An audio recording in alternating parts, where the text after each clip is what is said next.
Jake, tough one last week for your ball club. I know you were highly disappointed and you kind of put the onus on yourself about your defensive performance. So what are you doing to try and address some of your team's deficiencies here in the middle of the season?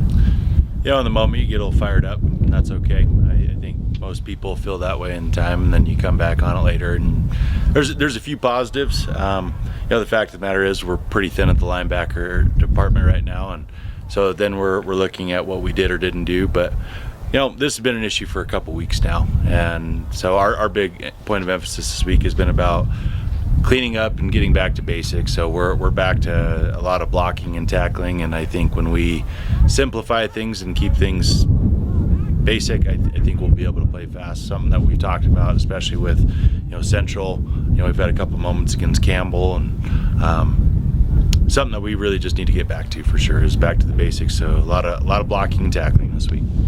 You talked after the game last week about maybe starting to find more of an identity offensively. How do you build on that?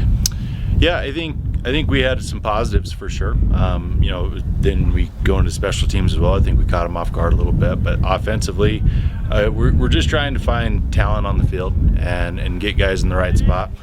And there's good and bad to that. One, we do think that we have talent, but two, we're either young or inexperienced in certain areas. And so at this point, we're again trying to simplify. We're trying to do some walkthrough, which is hard at this stage of the season, but I think it's what will give us the best opportunity moving forward. And it's building confidence in these guys and still letting them know that at the end of it, we still believe in who they are and what we're trying to accomplish here.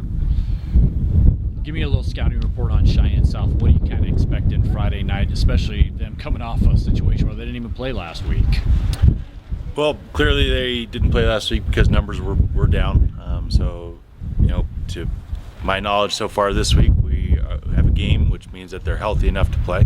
And so of those that are healthy, this is their Super Bowl. It's 100%. I guess if it's a quote-unquote rivalry week, something that they're going to get excited for. It's their senior night. And so I think they're going to pull out every trick in the book. But, a team that has been fighting a losing streak themselves, and they're tired of being on the other end of that. So Laramie's been their last win from my recollection, and so I think it's something that they instill in their players and let them know that this isn't a winnable game for them. And so I think we're going to get their best punch, but I think it's our job to quote, put the foot on the throat early. Jake, appreciate the time. Good luck on the road. Thanks.